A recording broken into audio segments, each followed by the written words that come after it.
Thank you. So now we'll continue on to our webinar this evening. And I would like to introduce to you our guest speaker, Dr. Natani Atsitty. Major Vincent Natani Atsitty was born in Logan, Utah on November 23, 1983. He is a full-blood Navajo Indian from the Navajo Reservation, and he is the second of 3 children in his family and was raised in a small town of Kirtland, New Mexico. At age 14, Major Atsitty earned his Eagle Scout Award.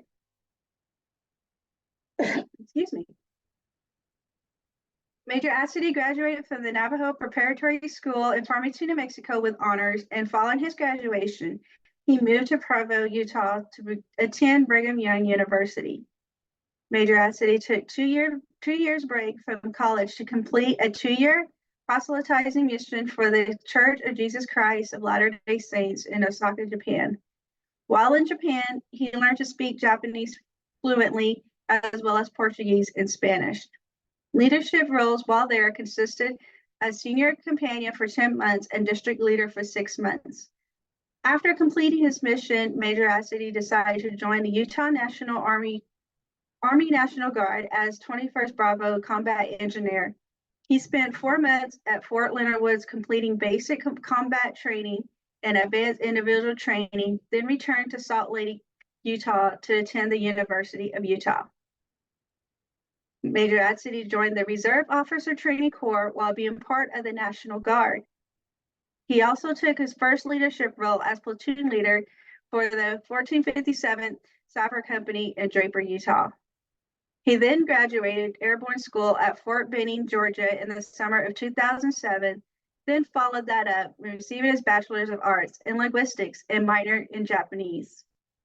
Major Atsitty's first assignment was leadership development and assess course cadre at Fort Lewis in Washington. He then attended Basic Officer Training Corps and became the rated aviator at Fort Rucker, Alabama in 2011, and was rated in a UH-60 Alpha Lima aircraft. Major Atsitty's first operational active duty assignment was in South Korea with the 32nd AVN REGT as a platoon leader in the Command Aviation Company. His second assignment was to aide-de-camp to the Deputy Commander General for support in a 2nd Infantry Division after successfully completing his A time. Major Atsitty moved from Fort Rucker to complete the Aviation Advanced course.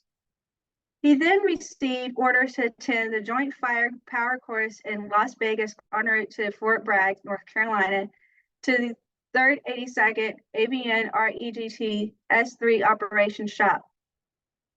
Major Atsitty served as a 382nd Flight Ops Officer in charge of the S3 shop. His next assignment was to be on the Foxtrot Company Commander and Rear Detachment Battalion Commander for 7 months.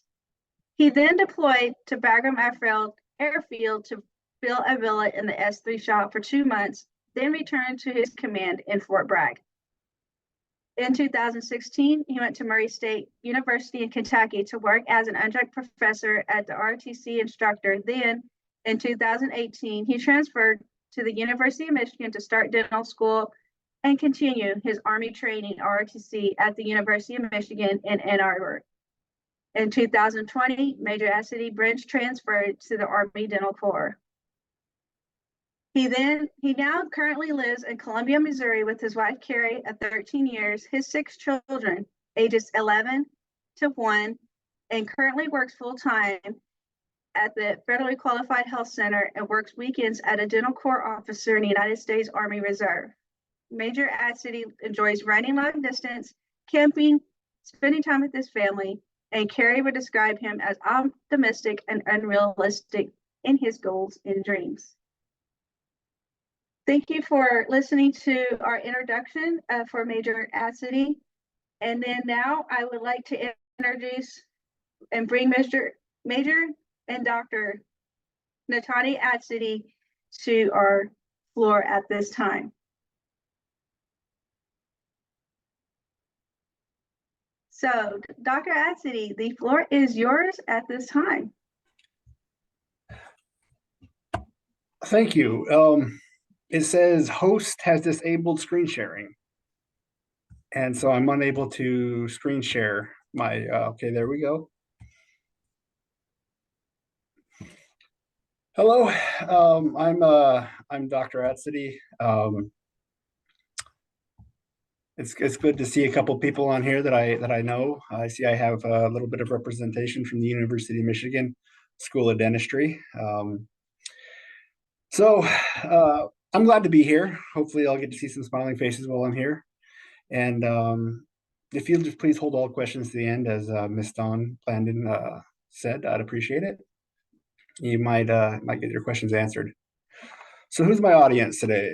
Got providers, veterans, tribal affiliates, possibly some Native veterans themselves, maybe some dental students, perhaps. The purpose of this webinar is to give a general overview of some of the concepts and peculiarities to the groups of veterans and Native American vets. Okay, I will caveat, as you'll see in this presentation, that this is a pretty niche group of individuals within, I dare say, the smallest demographic in the USA. Less than 1% of people serve their country, and the Native population overall is less than 1%. So this presentation is geared toward understanding veterans in general and the specificities of working with American Indians and Alaska Natives. When asked to speak, I believed that several PhD theses could be written on several topics that I'm about to discuss tonight. And I'm going to do my best to present in plain speak and to condense my topic down into digestible amounts. So this picture you see here is my home back in the Southwest, right on the Arizona-New Mexico border.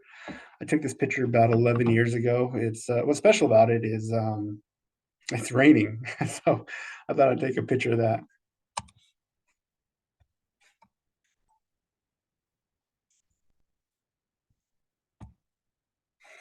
Okay, so here's today's agenda. I'm going to be do a brief introduction, kind of the why and how I was picked, talk about the military branches in general, interesting facts, myths dispelled, national statistics, American Indian, and Native American cultural cards, some of the comorbidities, and questions and answers. Now, I don't pretend to be an expert in all these fields, especially in the field of the Coast Guard or the Space Force, but I think I'll endeavor to do my best to try and speak for the armed services in general.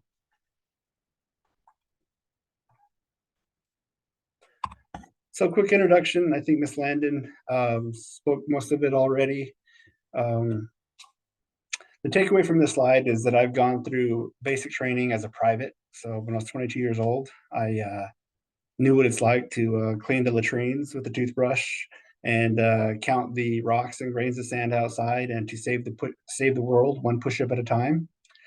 And then I became an Army officer in movement and maneuver.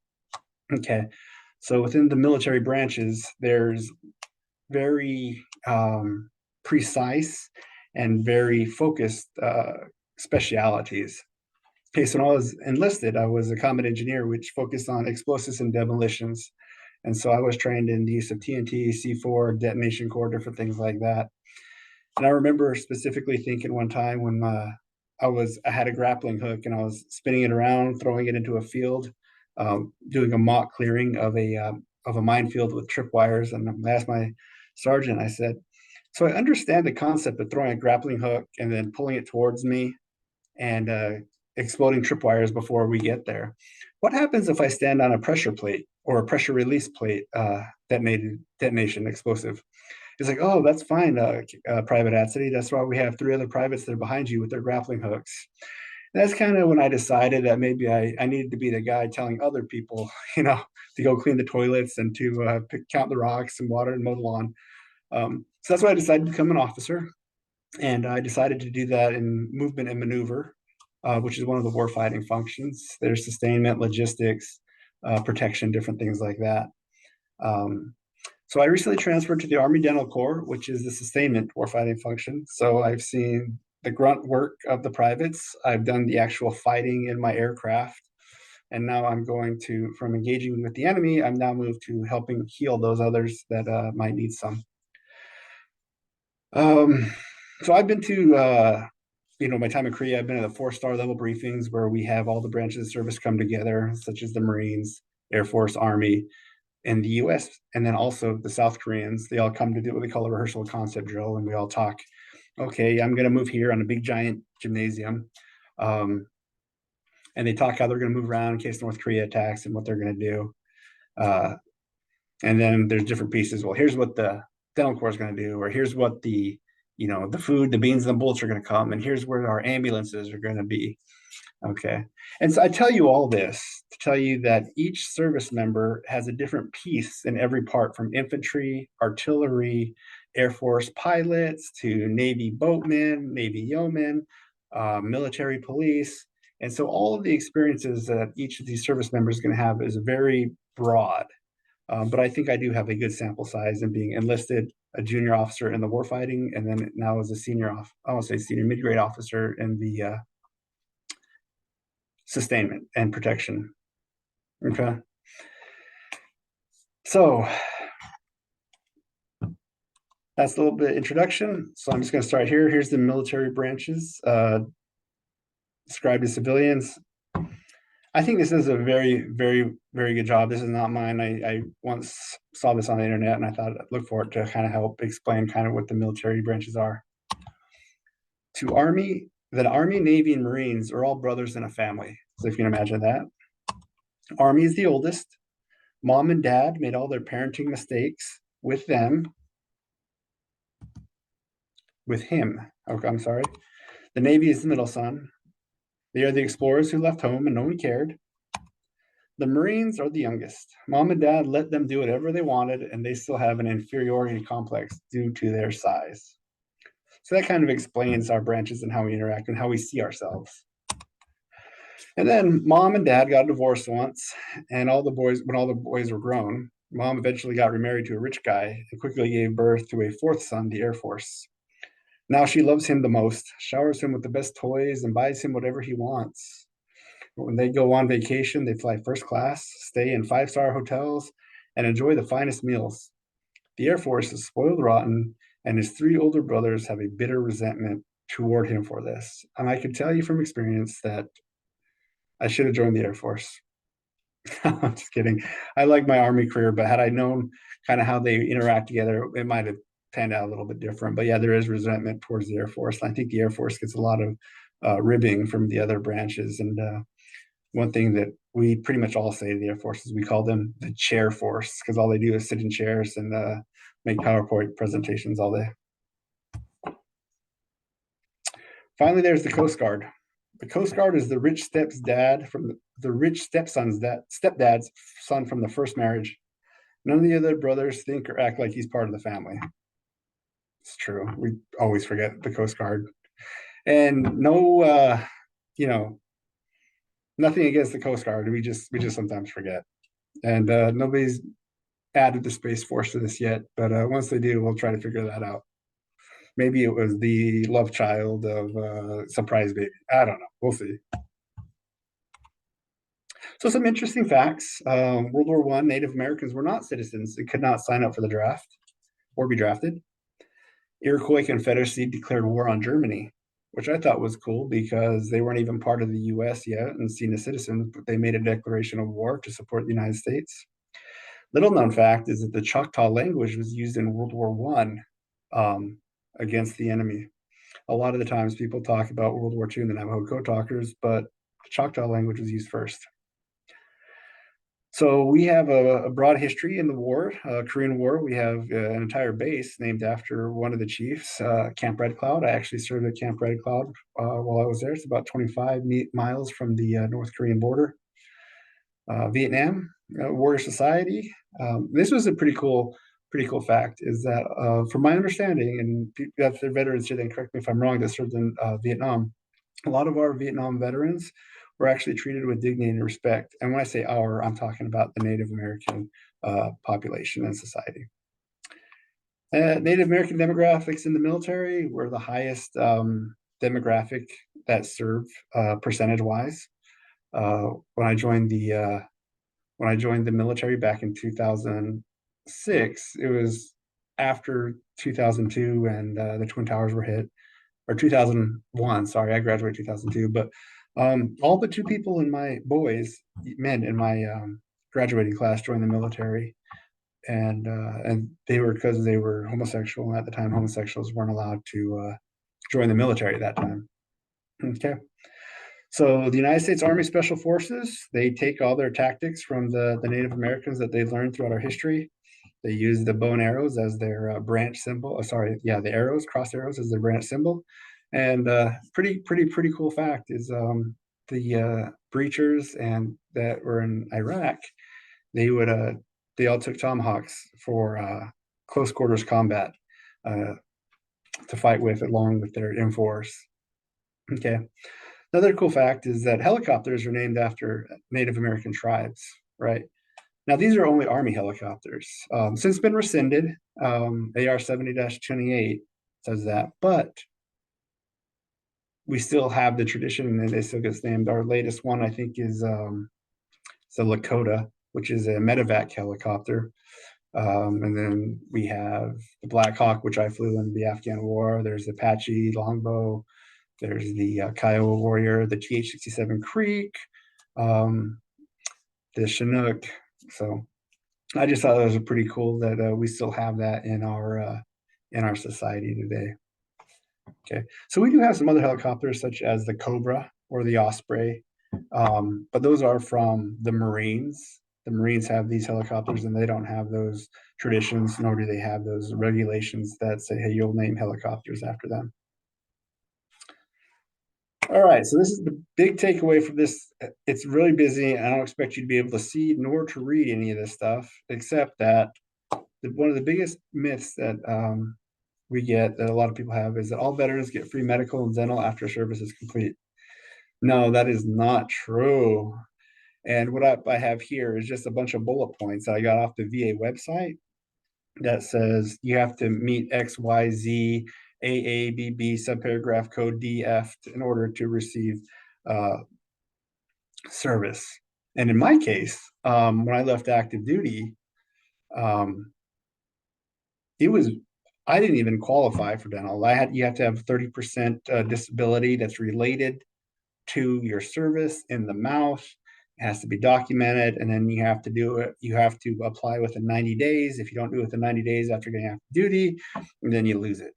And so we see a lot of veterans, Native American and non-natives, that are in dire need of dental, but the VA is not taking them as patients. And then I already have at the very bottom. Sorry, it's very busy. It appeared differently when I was rehearsing. More than 85% of veterans enrolled in the Veteran Health Administration system are not eligible for dental coverage. And that's from CareQuest in their study that they have. So there's a huge need for veterans and native and non-native.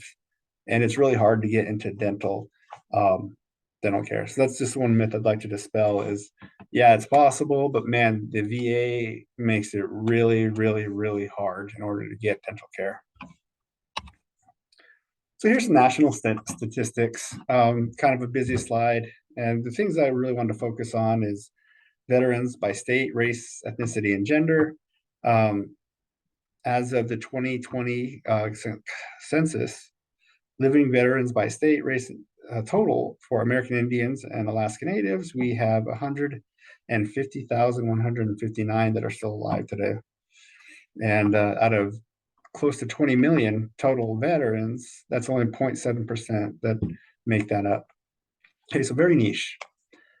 All right, and then living veterans by age. So the highest population we have right now is the 55 to 79-year-old veterans, and those are a lot that were in the 90s, the Gulf War, and at the beginning of the Operation Enduring Freedom and Operation Iraqi Freedom. That's starting to age out.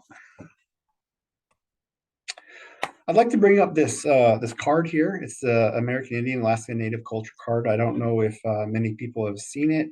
There's a website, or the sources at the bottom.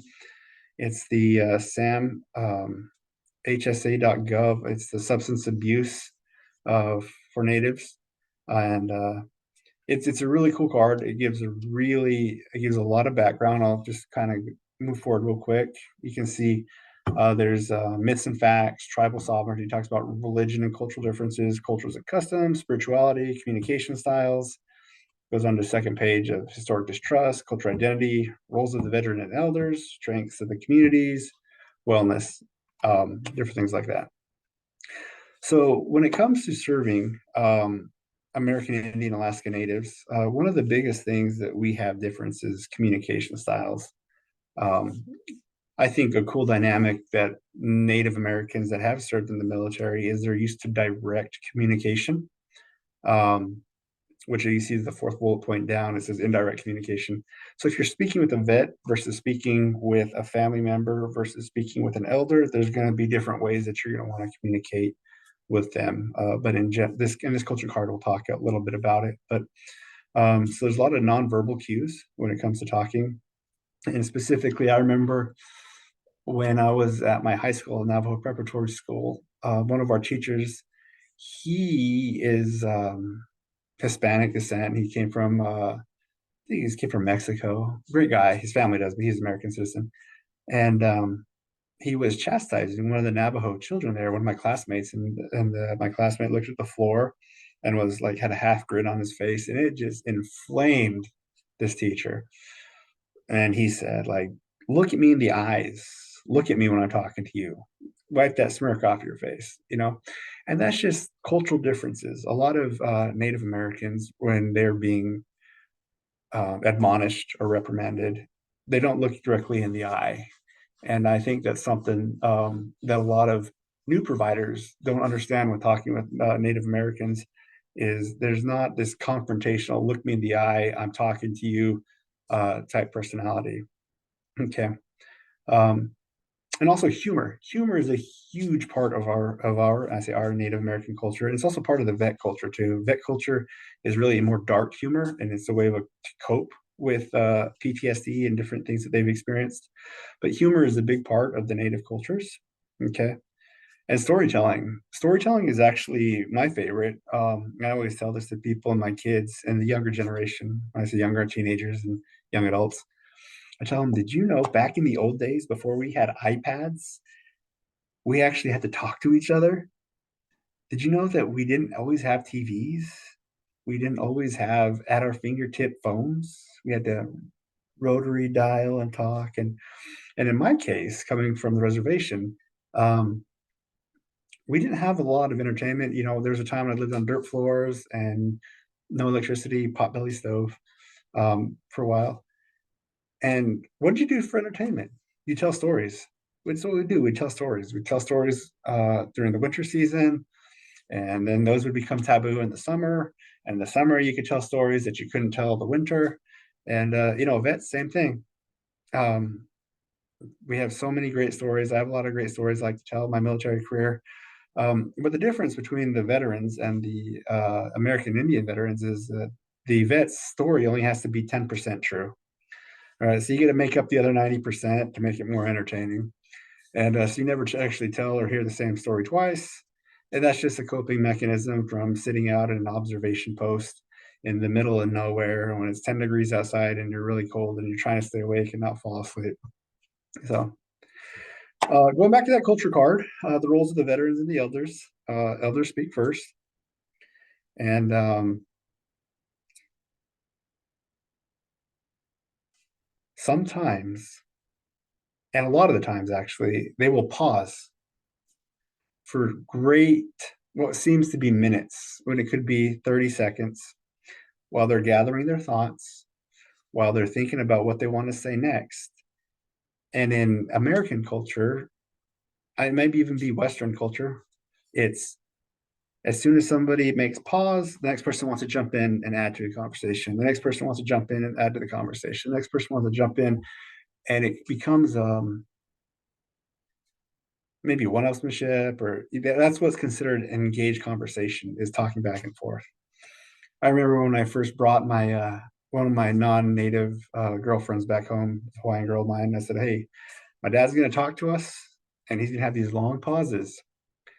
And no matter how hard you want to try and say something or defend yourself, or you want to add to the conversation, don't say anything. Just sit there and listen. And it's going to be very hard to do. I'm telling you, sometimes it's hard for me, but it's going to be very hard to do." Okay. So elders speak first. And we respect our elders. And I saw this, it's pretty interesting because when I was in Korea, we had they also respect their elders. It kind of had this concept. And sometimes you would get a 25-year-old second lieutenant or first lieutenant, and then you would get a sergeant major who's like 30 years old. Sorry, been in 30 years, and he's like 50 years old. And you have this lieutenant who literally outranks the sergeant major, but because of the age, respect for age, sometimes we didn't know who was in charge. And so you want to be respectful and to elders and veterans. And again, in the cultural card, it talks about that. I'll just read some of the things. Elders play a significant role in the tribal communities. It's customary in many tribal communities to show respect by allowing elders to speak first. In group settings, people will often ask the elders permission to speak publicly or will first defer to elders to offer an answer. And I see that all the time, and I think it's great, and I think that's something we should continue. Okay. And our veterans, they're often recognized at events, whether it be powwows or parades, but it's a way of protection and protecting and showing that you're willing to put your country and your freedoms first. And on the right side of this cultural card, you can see some of the do's and some of the don'ts when it comes to etiquette. So I would hope that some of the participants here online can take some time to check out this website and take a look at this. And, even if they only take one or two things from it, I think this is a lot of good information. All right. So I share all this stuff with you. So what's the so what? Okay, this comes from Goins, RT, and he did a study on the comorbidities among American Indians and the native elderly. Okay, so going back to our stats, the 55 to 79-year-old is our largest veteran population and native population. Okay, so we have his three top ones actually. Four would be diabetes. Right, we see that a lot among our natives and I'd say across the board in tribes. What's the so what for dentistry? The so what is periodontal disease, right? That's one of the main causes of periodontal disease. That and smoking, uncontrolled diabetes is, whenever I have a patient that has diabetes, I always check their blood glucose. So if I have to do some sort of oral surgery on them, and I check their INR if I'm going to do a major surgery on them, to make sure that they're able to heal after surgery. So that's something that we'll see among our native veterans as well. And with that comes vision loss. Okay, so as diabetes progresses, some of the capillaries start to deteriorate, and we get blood loss, the eyes, and they start to lose vision. Okay, another thing is hypertension among the American tribes. Blood pressure meds, and this when it comes to oral health is xerostomia. This is probably one of the biggest things as a dentist that I always want to kind of share with my MD brothers and sisters is we're trying to fix and heal a hypertension or some comorbidity. And some of the side effects can be devastating to the oral cavity, and that is, xerostomia, which is dry mouth. And just to give a little background to those who are not truly, not really well versed on how that affects the oral cavity is within our saliva, we have a lot of minerals that come into our mouth, and that helps heal the enamel. So anytime we eat sugars, plaque gets in our teeth. There's little microbes that live in there. The sugars come in, the microbes eat the plaque, and then they discharge an acidic byproduct. Right, sits on the teeth, pulls the metal ions out of the teeth, and the teeth become soft. Now, the way that we combat that is to brush the teeth with a fluoride toothpaste. The fluoride goes back into the teeth and makes the teeth hard again. But when you have xerostomia, minerals can't get back into the teeth, and then you start to get rampant caries is the dental term for cavities, decay in the teeth, if you will. We get rampant cavities through the mouth, and you know, depending on if they're diabetic, maybe their blood sugar is not, under control, and it just becomes a super difficult case, and to where we're trying to control their blood sugar so we can, pull teeth that are loose if they have just cavities, and we might have to do alveoplasty on the jaw or the maxilla.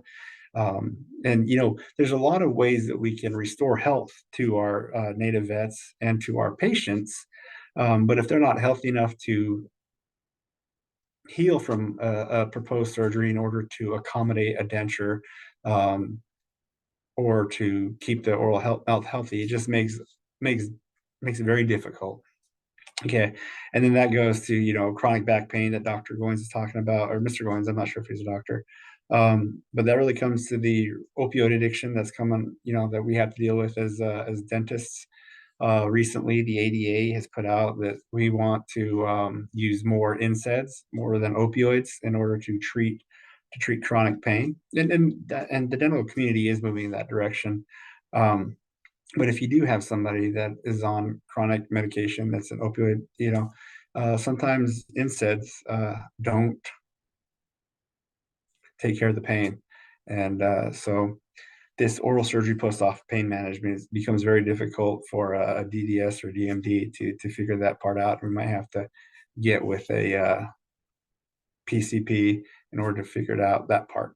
Okay, and then just my part is post-traumatic stress disorder. When it comes to your health cavity, is when people are stressed, one of the ways that people deal with it is by grinding their teeth. Okay, and when we have a lot of caries and people grind, we bite on the back of our teeth. That's where most of the mastication forces are, on the back of the teeth. But when you start moving the molars in the back and you start biting on your front teeth, they start to touch and they'll start to splay, and you'll see teeth just splay out in that, like that, and then they become loose. And PTSD, I'm not saying that everybody has it, or that think specifically to vets, but the vets do have a high incidence of it. One way we can kind of help and alleviate that pain is by making sure that when they come in for health checkups and whatnot, that we ask them about if they're stressed out and how ways to deal with it. And I do that as a dentist too. And sometimes I'll even recommend mouth guards at night, so that way they're not grinding on their teeth and just grinding their teeth away.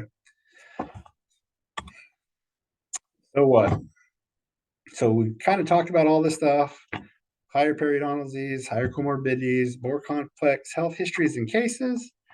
And one of the craziest things, I think, when it comes to culture among the vet community is when it comes to PTSD, when it comes to communicating with others' issues and problems, we really trust our brothers and sisters in arms more than family with this information. And it makes it hard for the provider-patient relationship to say, like, oh yeah, I struggle in this regard, or I do this, or this is hard for me. And it's not necessarily a knock on the provider. It's just that we feel that you just don't understand. And that's where we as providers can do our best to try and help. How do we build trust with our brothers and sisters in arms? Okay, how does that trust building? Okay, so I just have a couple of suggestions. Building rapport with vets is sometimes in my office, I put up pictures of natives and also of military. I have coins, awards, but we even have on our questionnaire on our health history forums. And then we can build relations by understanding and learning both cultures. So I'm just going to kind of move my computer around. I hope you can see it. But when we move from unit to unit, we kind of get these plaques if we do a good job. If not, maybe not. But I'll let my patients come into my office and I'll let them kind of look at some of these. These are not everything, but they kind of see it, and then we can talk about these different things. And in my case, I have these challenge coins, and here's a 3-star general from the Surgeon Army, the Army Surgeon General, and here's the 3-star one from the West Point Commandant, and the National Guard 3-star general. But when we're able to talk about these things, I even give them to some of my patients. I've given some of them away. They'll say, "Oh, here's an Air Force. Do you know this guy? This is Navy, actually. This is General Gumatauta. You know this guy?" I'm like, "Oh yeah, I was with that guy in the South Pacific." And we can kind of build rapport in that way. And so I'm not saying you have to go out and do this. I'm just saying this is the way I do it. So that's the way we can do it. American Indian. So another way we can do it is just ask questions. Just ask a question like, if you're talking to a former Marine, something I like to do a little ribbing about is, hey, what's the deal with everybody picking on you about eating crayons? Maybe many of you may not have heard this, but that's kind of a thing, is that people pick on the Marines for eating crayons. For a sailor, you could ask questions about what type of boat they were on or what their mission was. For an Army soldier, you could ask what was the dumbest thing that they were ordered to do or they took upon themselves to do, and just remind them to keep it PG, okay? We don't know who's listening. For an Air Force guy, you can ask what Air Force base has the best golf course.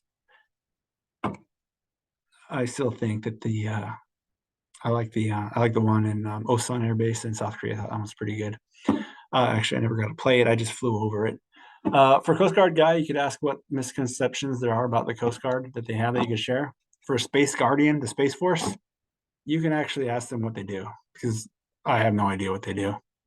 So anyways, these are, and just some other things. The natives, a lot of Alaska Indian natives kind of, as long as it's in good faith, if you have questions about culture, I think it's totally appropriate to ask instead of just guessing or assuming.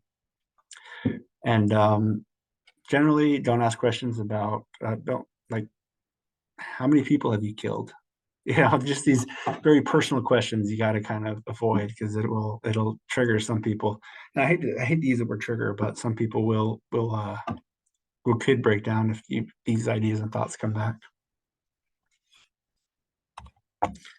All right, so I guess we're at the question and answer portion. So if anybody has any questions, I'll do my best to answer them.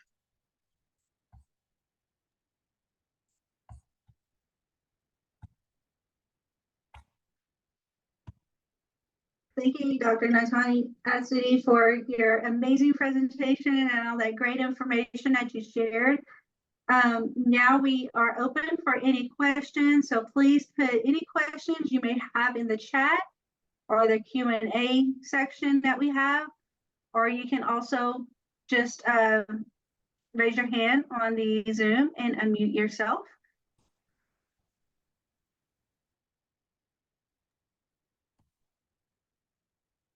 I did have one question for you. So if there's anybody here that may not be familiar with dental terms, what is xerostomia? Okay, so xerostomia is dry mouth. It's when you don't salivate. And a lot of doctors will prescribe medicine for people who are constantly sweating, or have maybe body odors in their armpits, or they'll prescribe medicine which will stop the sweating, but it also stops salivation in their mouth. So it's stopping the salivation. Thank you for that.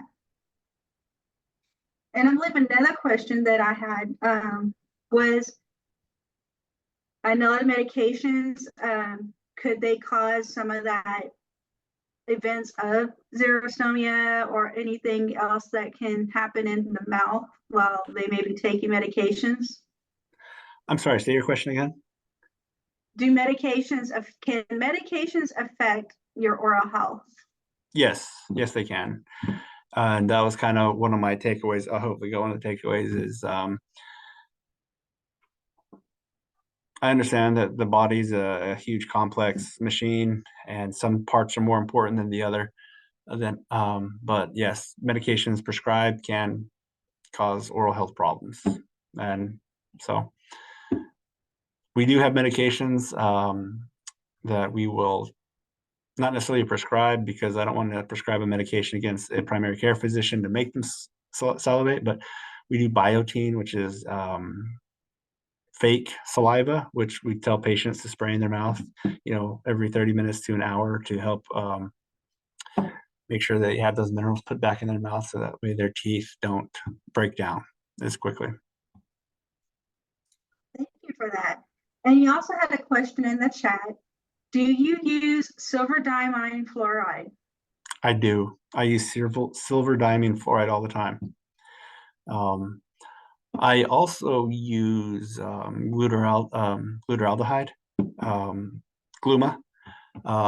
If I'm going to entomb, if I have a cavity that's really deep near the pulp and I can see the pulp and the caries cavity goes into the pulp, instead of cutting the pulp open, I will either put some glutaraldehyde, which is gluma, into it, and that will disinfect the decayed tissue and the bacteria in there.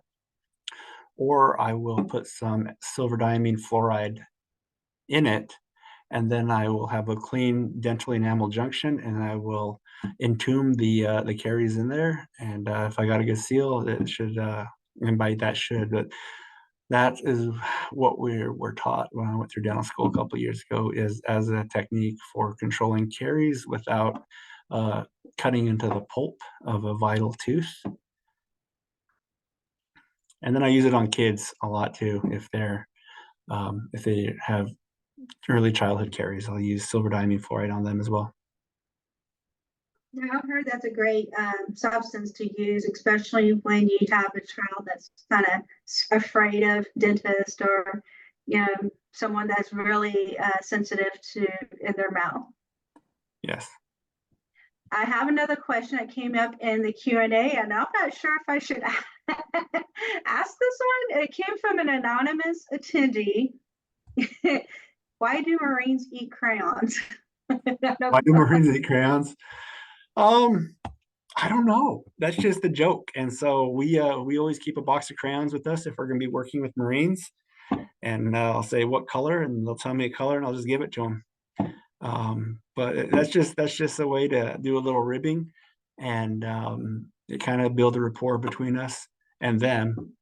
And so that was just an example of a way to build rapport without becoming too personal and without offending a lot of people. So yeah, that's great. I have a grandfather that's a Marine, and he's always joking with someone about some kind of statement, and he'll make a rib at someone that's in the Army or wherever, anybody that's not a Marine. He just ribs them.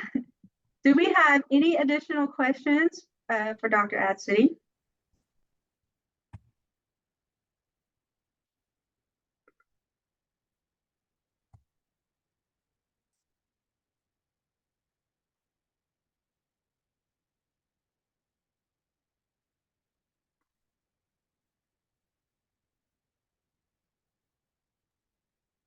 And someone did put a comment in the Q&A. They said there's no questions. This is from Amy Barcinas. I hope I pronounced your name correctly. No questions. Just want to say that we are all proud of him. Well, thank you. I appreciate that. It's funny. I see there's a Crystal Sekakwaptiwa on the chat as a participant, and I was talking to my sister yesterday, and I think she knows her. My sister is Natani Atsitty, and we were talking about. She's like, I know this dentist, and with that last name, I would guess that she's either Hopi or married to a Hopi Indian, and but maybe you do know, or maybe you don't. I'll ask my sister. And you have a comment from Kenneth May. He stated, "Great job, Doc." Yes, Kenneth May was one of my professors at the University of Michigan School of Dentistry, mentor, and I appreciate that, Dr. May.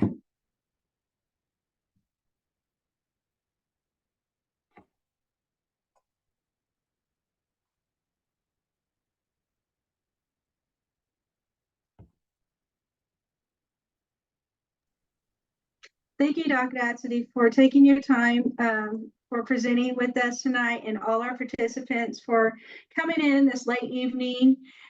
We have some information here. If you need to email either one of us, we add the emails here. We are always open for future suggestions for future trainings from National Indian Health Board. So please email me here, or any comments that you want to make, or questions you may have that you may have forgot about.